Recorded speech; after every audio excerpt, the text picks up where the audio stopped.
शांति।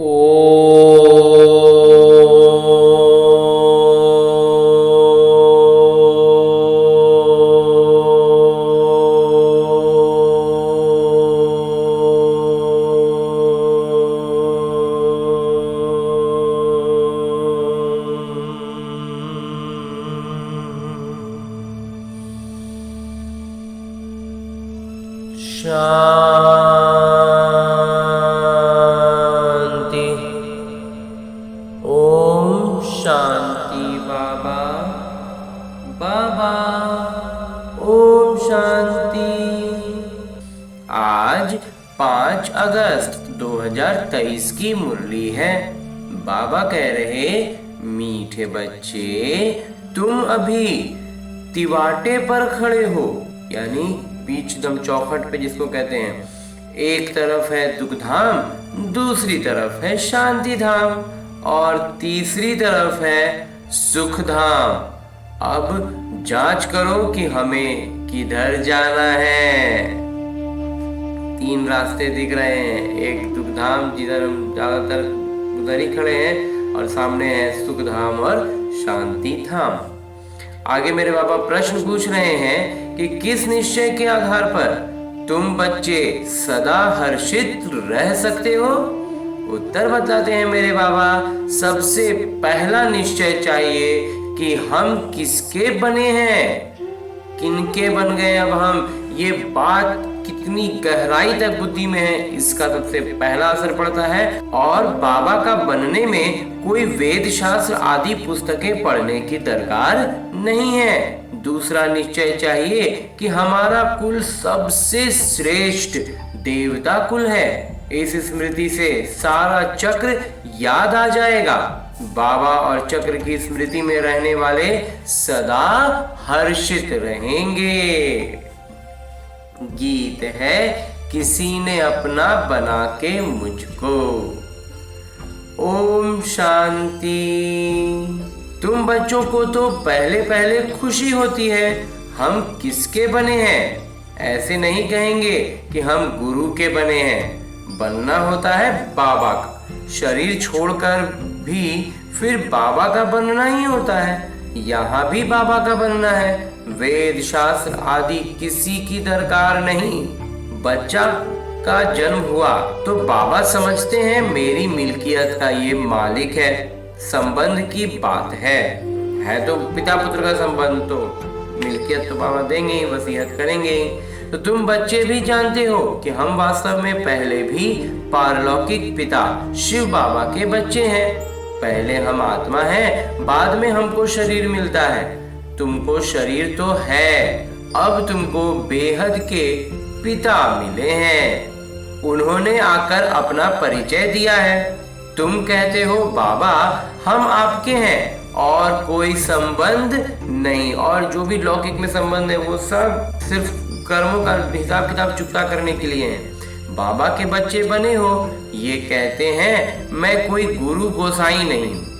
Board पर भी ब्रह्मा कुमार कुमारियों का नाम लिखा हुआ है, तो जरूर बाबा भी होंगे।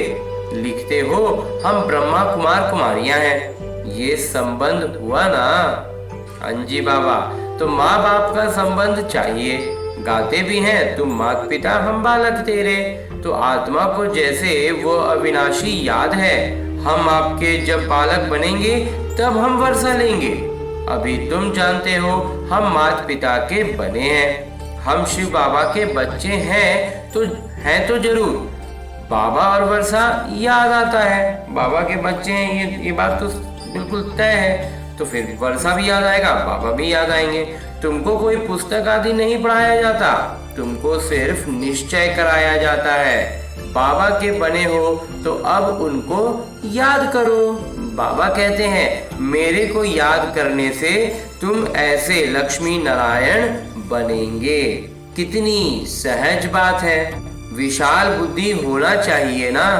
और तो कुछ नहीं समझाते हैं, सिर्फ अपने कुल की बात ही बतलाते हैं कि कैसे हम 84 के चक्र में आते हैं। बाकी वेद शास्त्र आदि पढ़ने से भी तुमको छुड़ाते हैं। वो सब भी एक तरह का बंधन में ही बांधने लगता है। बाबा कहते हैं उन सब से भी मैं तुम्हें छुड़ाता हूँ। बाबा क्यों ही याद करते रहना है, ये भी बुद्धि में है कि सृष्टि चक्र कैसे फिरता है। उसके आदि मध्य अंत को जानने से ही तुम ऊंचते ऊंच बनते हो, स्वर्ग के मालिक बनते हो।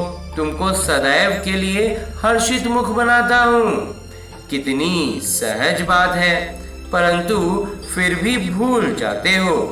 कारण क्या है? ये इतना सब कुछ बाबा बताते हैं, इतना सहज चीज है, फिर भी भूलते हैं। इसका कारण क्या है? माँ बाप को कभी बच्चे भूलते नहीं हैं। ऐसे तो लौकिक माता पिता को कभी नहीं भूलते हैं। तो बाबा और वर्षे को याद करो तो सदैव हर्षित रहेंगे। बाबा की याद में रहेंगे तो हर्षित रहेंगे ही रहेंगे। जब कोई दुख होता है तो बाबा को ही याद करते हैं। जरूर बाबा ने सुख दिया है तब तो बाबा को याद कर रहे हैं। याद करने का मतलब क्या है कि उनको याद करेंगे, उनको कहेंगे तो हमारे दुख दूर होंगे, इसलिए उनको याद करते हैं। तो इसका मतलब कि वो सुख देते हैं। कोई दुख देता है तो कहते हैं हाय बाबा, हाय भगवान, हर जन्म में हाय हाय करते आए हो। अब तो तुम बच्चों को बिल्कुल सहज समझाते हैं। भल तुम तंदुरुस्त न भी हो, कितने भी बीमार हो तो भी तुम सेवा कर सकते हो। जैसे बीमारी में मनुष्य को कहते हैं राम राम कहो, तुम भी बीमारी में फिर औरों को बोलो शिव बाबा को याद करो। ये जरूर औरों को याद कराना पड़े। मरने की हालत में भी तुम ये ज्ञान औरों को दे सकते हो। परमात्मा के तुम बच्चे हो, उनको याद करो। शिव बाबा बेहद के पिता हैं, वही वर्षा देंगे। सेवा का शौक होगा तो मरने समय भी किसी को ज्ञान देंगे। ऐसे नहीं कि अस्पताल में पड़े रहें और मुख बंद हो जाए, मुख से कुछ ना कुछ निकलता रहे। ज्ञान की बातें स्मृति में बाबा की याद रहेगी तो मुख से बाबा की ही बातें निकलती रहेंगी। कितनी अच्छी अवस्था होनी चाहिए। उसके लिए अवस्था जो साधारण पुरुषार्थ में अभी हम हैं उससे काफी ऊंचे स्तर पर हम होंगे, तब ऐसा होगा। कोई भी बात हो, कोई भी परिस्थिति हो, कोई भी स्थान हो, जहां भी हो, वहीं पर बाबा की बातें शुरू कर दें। कि बाबा कहते हैं कितनी अच्छी अवस्था चाहिए। बीमारी में भी बहुत सेवा कर सकते हैं। मित्र संबंधी आएंगे, उनको भी कहेंगे परमात्मा को याद करो, वही सबके रखवाला है, इसलिए शिव बाबा को याद करो। वो एक हैं। वर्षा भी सबको एक से मिलता है। लौकिक संबंध में वर्षा मेल को मिलता है। जो लौकिक संबंध जो होता है, लौकिक रिश्ते जो होते हैं, उसमें सिर्फ क्या होता है, बेटों को मिलता है, बेटियों को नहीं। कन्या है ही 100 ब्राह्मण से उत्तम। लेकिन इस अलौकिक ज्ञान में ऐसा नहीं है। वहाँ पर तो मेल फीमेल का कुछ है ही नहीं। और ऐसे जो कहा जाता है ना, गायन है ना, कन्या जो है वो 100 ब्राह्मणों से भी उत्तम होती हैं। पवित्र को दान दिया जाता है। तुम कन्याएं सबसे पवित्र हो, इसलिए कहते हैं हम कन्या को दान देते हैं। वो बड़ा दान समझते हैं, कन्यादान सबसे बड़ा दान समझते हैं, क्योंकि वो सबसे पवित्र होती है, 100 ब्राह्मणों से ऊपर होती हैं। तो वास्तव में वह कोई दान होता नहीं। वो कोई दान हुआ थोड़ी, वो तो बस एक रस्म रिवाज बन गया है। दान तो अभी तुम करते हो। कहते हो हम अपनी कन्या शिव बाबा को देते हैं स्वर्ग की महारानी बनने के लिए।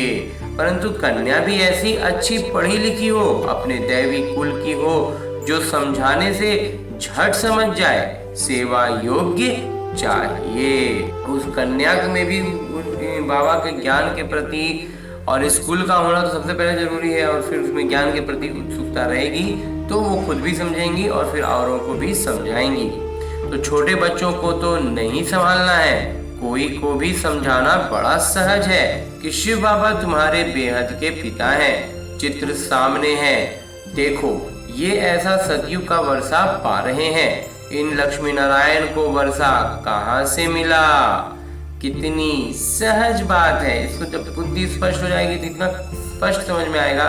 इसलिए बाबा बड़े बड़े चित्र भी बनवा रहे हैं। अभी ये नाटक पूरा होता है। हमने 84 जन्मों का किरदार निभाया।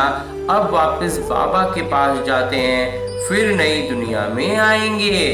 हमारे बाबा नई दुनिया के रचयिता हैं। उनको हम उसका हमको मालिक बनाते, उस नई दुनिया का मालिक हमको बनाते हैं। आपको भी तरीका बतलाते हैं कि बेहद के पिता से सदा सुख का वर्षा तुमको कैसे मिलेगा। एक तो समझाओ कि मैं आत्मा हूँ, मैं आत्मा खाती हूँ, मैं आत्मा चलती हूँ। ये बड़ी अच्छी अभ्यास चाहिए इसके लिए।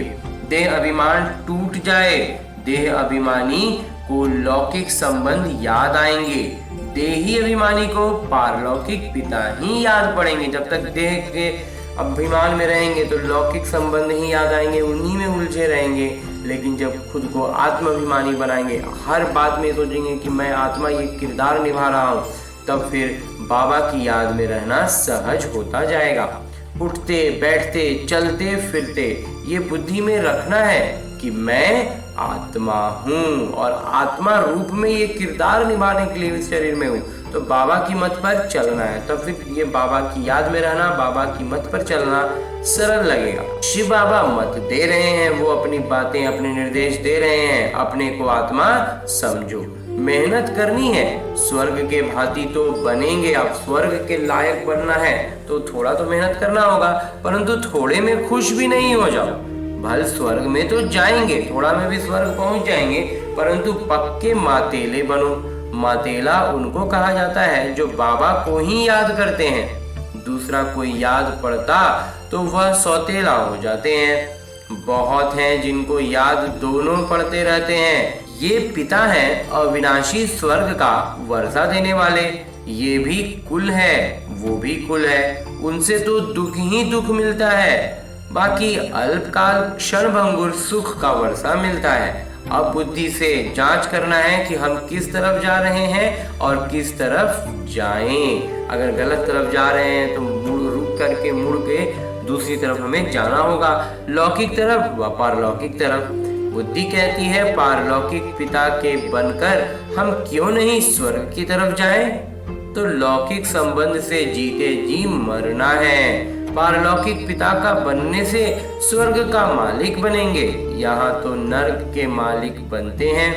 अब आत्मा कहती है कि बुद्धि को जोड़ें कहाँ, अपने शांति धाम सुख धाम में जाएं या यहाँ जाएं? वास्तव में यहाँ जाएं, ये उठना ही नहीं चाहिए। यहाँ मतलब ये रावण की दुनिया में ही रहे, यहीं पर जाएं, ये बात बुद्धि में नहीं आनी चाहिए। यहाँ तो जन्म जन्मांतर रहे ही हैं, अब तो हम पारलौकिक पिता को कभी छोड़ेंगे नहीं छोड़ेंगे। बाबा को काफी स्पष्टता आ चुकी है बाबा, और इसके बाद सिर्फ पुरुषार्थ में तीव्रता बढ़ानी है। बुद्धि की स्पष्टता में अब कोई कमी नहीं है बाबा। यहाँ तुम बच्चे सम्मुख बैठे हो, तुम्हारे लौकिक संबंध कोई है नहीं। बुद्धि कहती है हम तो बाबा के साथ मुक्ति धाम शांति धाम जाएं। सवेरे उठ ऐसे ऐसे बैठ विचार सागर मंथन करना चाहिए। बैठने से बड़ा मजा आएगा जब बैठ के बाबा से रूरिहान करते हैं, खूब सारी बातें करते हैं और अनेकों अनेक मंथन आते जाते हैं और मंथन होता जाता है और बुद्धि में स्पष्टता बढ़ती है और वो सारा ज्ञान बुद्धि में बिल्कुल स्थायी रूप से अपनी जगह बना लेता है, तब बड़ा मजा आता है। उसके बाद तो फिर अब वो हमारा ज्ञान हो जाता है, हमारा सोच हो जाता है, हमारी विचारधारा हो जाती है। उसके बाद फिर जीवन के दिनचर्या में हम उसको उतार पाते हैं। अब बाबा कहते हैं कि अब किस तरफ जाना चाहिए?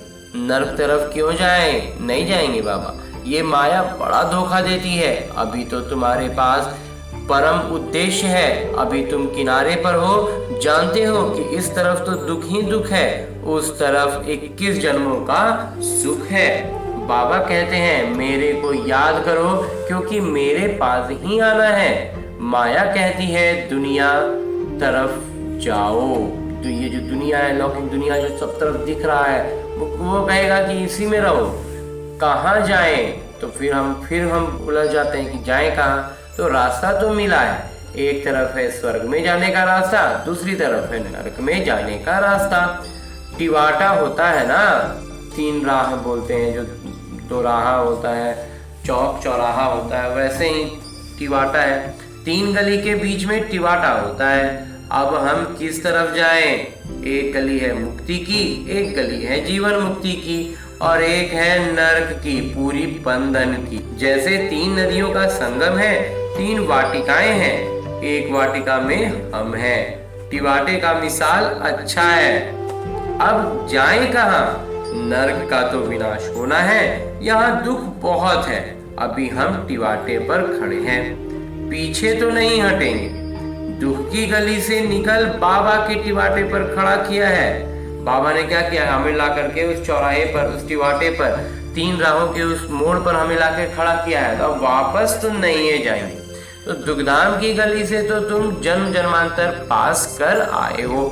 इतना जन्म जन्मांतर से तो इस दुखधाम की गली में भटक ही रहे हैं। अब बुद्धि कहती है मुक्ति या जीवन मुक्ति की तरफ जाए।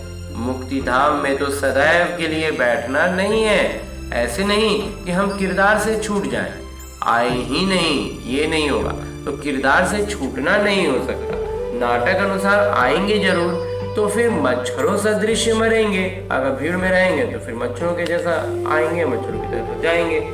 इतना दुख देखा है तो फिर इतना सुख भी देखना चाहिए। नाटक में बाबा ने वजन ठीक रखा है। जिनका किरदार ही थोड़ा है, आए, 1-2 जन्म लिए और ये गए। अभी तुम टिवाटे पर खड़े हो, वो शांति धाम, वो सुख धाम। अगर शांति धाम जाना चाहते हो तो शांति धाम को याद करते रहो।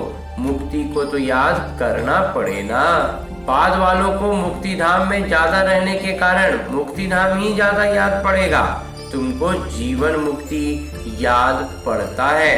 स्वर्ग में हम जल्दी जाएं, वह चाहते हैं हम मुक्ति में रहें। अच्छा, बाबा को याद करते रहो, इसमें भी कल्याण है। उतना फिर मुक्ति, जीवन मुक्ति और ये और वो, उनसे अगर बुद्धि में थोड़ी स्पष्टता कम है, थोड़ा भी उलझ जाते हैं, कोई बात नहीं। बाबा कहते हैं सिर्फ बाबा को याद करते रहो, उसमें भी कल्याण है। निर्वाण धाम में भी रहना चाहते, सुख धाम में नहीं आना चाहते, तो इससे समझ जाएंगे इनका किरदार नहीं दिखता है। तुम तो सुखधाम जाने वाले टिवाटे पर खड़े हो, पुरुषार्थ करते हो। मनुष्यों को तुम्हारा सच्चा योग पसंद आएगा। अच्छा, बाबा को याद करते रहो, चक्र को भी याद करने की दरकार नहीं। ये ज्ञान सब धन वालों के लिए है। समझते हैं नाटक अनुसार जिन्होंने जितना लिया है वहीं आकर अपना पद ले लेंगे। मुक्ति धाम जाना चाहते हैं तो बाबा को याद करो, और अगर चाहो तो हम सदैव सुखी रहें, तो वो सतयुग में शांति भी है, सुख भी है। अगर हमेशा खुश रहने की बात है तो फिर सतयुग में जाना चाहिए। जो जिस तरफ का होगा उनको वह वर्षा लेना है। सर्व का मुक्ति, जीवन मुक्ति दाता तो बाबा ही है ना। तो 1-2 जन्म लेने होंगे तो इसमें ही सुख भी देखेंगे, दुख भी देखेंगे। जैसे मच्छर आया और गया, वो कोई अमूल्य जीवन नहीं कहेंगे। तुम तो सदैव हर्षित रहने वाले हो। तुम लाइट हाउस हो, खड़े हो, लाइट हाउस बन करके हमें खड़े रहना है। दोनों रास्ता दिखा सकते हो, चाहे मुक्ति धाम चलो, चाहे मुक्ति जीवन मुक्ति, दोनों को याद करो। इसमें शास्त्र आदि पढ़ने की तो कोई दरकार ही नहीं। कुमारियों के लिए तो बहुत सहज है, क्योंकि सीढ़ी नहीं चढ़ी है। छोटेपन में पढ़ना अच्छा होता है, क्योंकि बुद्धि अच्छी होती है, कोई की याद नहीं रहती है। तुम सब कुमारियां हो, तुम्हें और कुछ करना नहीं है, सिर्फ पढ़ाई में लग जाओ, बस बेड़ा पार है। ये बातें बेहद के पिता ही समझाते हैं, तो फिर हमको स्वर्ग का मालिक बनाते हैं। चित्र भी है कि हमको ऐसा बनना है। बाबा कहते हैं इस पढ़ाई से तुम सो देवता बनेंगे। अभी यह खेल पूरा होना है। मनुष्य तो घोर अंधियारे में पड़े हैं, तुम अब सोजरे में हो। मनुष्य तो अंधेरे में ही पड़े हैं, हमें बाबा सोजरे में ला रहे हैं। बाबा ने आकर नींद से जगाया है। ये बुद्धि को, आत्मा को जगाया जाता है। ये वास्तविकता में हो क्या रहा है? बुद्धि को जगाया जा रहा है। बुद्धि पर जो ताला लगा हुआ है, बंद बुद्धि हो गए हैं, उसको बाबा खोल रहे हैं। बाबा आकर के जगाते हैं, जागो, सुख धाम के लिए पुरुषार्थ करो। जो तुम्हारे कुल के होंगे वो आते रहेंगे, बुद्धि को पाते रहेंगे। आत्माओं की जो वृद्धि है वो बढ़ती जाएगी, होती जाएगी, वृद्धि होती जाएगी। तुम हिसाब लगा सकते हो? नहीं। लेकिन हम बाबा हमसे पूछ रहे हैं कि क्या हम इनका हिसाब लगा सकते हैं, कौन कितना वृद्धि कर रहा है, टोटल गिनती कितनी बढ़ रही है? बाबा कहते हैं नहीं। कोई कितना सुनते हैं, कोई थोड़ा सुनकर चले जाते हैं, हिसाब थोड़े ही निकाल सकते हैं। बड़ी माला, छोटी माला, साहूकार प्रजा कैसे बनती है? कौन बनते हैं? जो जितना पुरुषार्थ कर रहा है उसी अनुसार उसको पद मिलेगा। तो कौन बनते हैं? तो जो ऊपर नीचे अपना पुरुषार्थ रखते हैं, वो सब बुद्धि में है। ये बात हमें पूरी तरह से स्पष्ट होनी चाहिए। मुख्य सूर्यवंशी महाराजा महारानी कौन बनेंगे? फिर चंद्रवंशी कौन बनेंगे? कितनी प्रजा बनानी है? सब बातें तुमको यहाँ बतलाई जाती हैं। सारे वृक्ष अथवा सभी धर्मों के चक्र के बीच से कैसे टाल टालियां, पत्ते आदि निकलते हैं, अभी भी पत्ते निकलते रहते हैं। वहां निराकारी दुनिया एकदम खाली हो जाएगी, फिर विनाश होना चाहिए। बड़ी लड़ाई में करोड़ों मरे होंगे, अनगिनत। यहाँ तो कितने मरे पड़े होंगे, बाकी थोड़े सतयुग में आकर राज्य करेंगे। अभी तो कितने मनुष्य हैं, अन्न ही नहीं, इतना जितना मनुष्य है उतना अन्न भी नहीं है। तुम बच्चे जानते हो बाबा आते ही हैं संगम पर। बाबा समझाते हैं, बच्चे शरीर निर्वाह अर्थ कर्म तो करना ही है। हर बात में राय पूछते जाओ, हर एक का हिसाब किताब अपना अपना है। श्रीमत अविनाशी सर्जन से लेते जाओ। हिसाब किताब तो चुकता करना पड़ेगा, लेकिन बाबा का ज्ञान साथ में रहेगा, बाबा की स्मृति रहेगी, तो सब सरल लगता जाएगा। सबको अपनी अपनी दवाई बताएंगे, जिसकी जो है उसको बाबा उस तरह की दवाई बताएंगे। समझाया जाता है कि यह दुनिया समाप्त हुई पड़ी है, अब बाबा को याद करो तो बेड़ा पार हो जाएगा। बाबा आए ही हैं नरक का विनाश कर स्वर्ग की स्थापना करने। हम आपको भी राय देते हैं, श्री श्री से मिली हुई श्रीमत हम आपको भी देते हैं। बाबा कहते हैं, मुझे याद करो तो तुम स्वर्ग के मालिक बनेंगे। अच्छा, मीठे मीठे सिकिलद बच्चों प्रति माता पिता बाबा का याद, प्यार और आशीर्वाद। रूहानी बाबा की रूहानी बच्चों को नमस्ते। हम रूहानी बच्चों की ओर से रूहानी बाबा को याद, प्यार और प्रणाम। धन्यवाद बाबा, धन्यवाद। मुरली के लिए भी धन्यवाद, और इस अनूठे अलौकिक ब्राह्मण जीवन के लिए भी बहुत बहुत बहुत धन्यवाद बाबा। धारणा है कि सेवा का शौक रखना है, बीमारी में भी बाबा की याद में रहना है और दूसरों को भी याद दिलाना है। मुख से ज्ञान दान करते रहना है। पक्का मातेला बनना है, अर्थात एक बाबा की ही याद में रहना है। सवेरे सवेरे उठ विचार सागर मंथन करना है, दूसरा कोई भी याद न आए। सवेरे अमृत वेले बाबा से बैठ के खूब बढ़िया से बतियाना है, तो उस समय कोई दूसरा याद आए ऐसा नहीं होगा, नहीं करना है। इसका पूरा पूरा सजगता रहेगा। बाबा से जब डूब जाएंगे बातें करने में ना, तो फिर ऐसे ही स्वाभाविक रूप से दूसरा कुछ याद नहीं आएगा। और आगे मेरे बाबा वरदान दे रहे हैं। वरदान देते हुए मेरे बाबा कहते हैं, अपनी शुभ और शक्तिशाली भावनाओं द्वारा विश्व परिवर्तन करने वाले विश्व कल्याणकारी भव।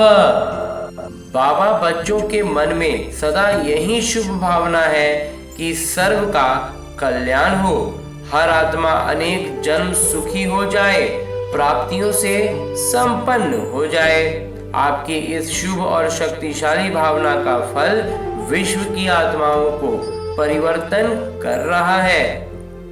आगे चल प्रकृति सहित परिवर्तन हो जाएगा, क्योंकि आप संगम युगी श्रेष्ठ आत्माओं को नाटक अनुसार प्रत्यक्ष फल प्राप्त होने का वरदान है। इसलिए जो भी आत्माएं आपके संबंध संपर्क में आती हैं वह उसी समय शांति व स्नेह के फल की अनुभूति करती हैं। बाबा हमें इतना श्रेष्ठ वरदान देते हैं कि उन वरदानों को अगर थोड़ा देर भी हम अपने अंदर भरपूरता से अनुभव कर पाए तो हमारा लगेगा कि बाबा का ज्ञान में हमारा पुरुषार्थ तीव्र हो रहा है। और अंत में स्लोगन है, मुरली का उपदेश है कि त्रिकालदर्शी स्थिति में स्थित रहकर निर्णय करो तो हर कर्म में सफलता प्राप्त होगी। अच्छा, ओम शांति बाबा।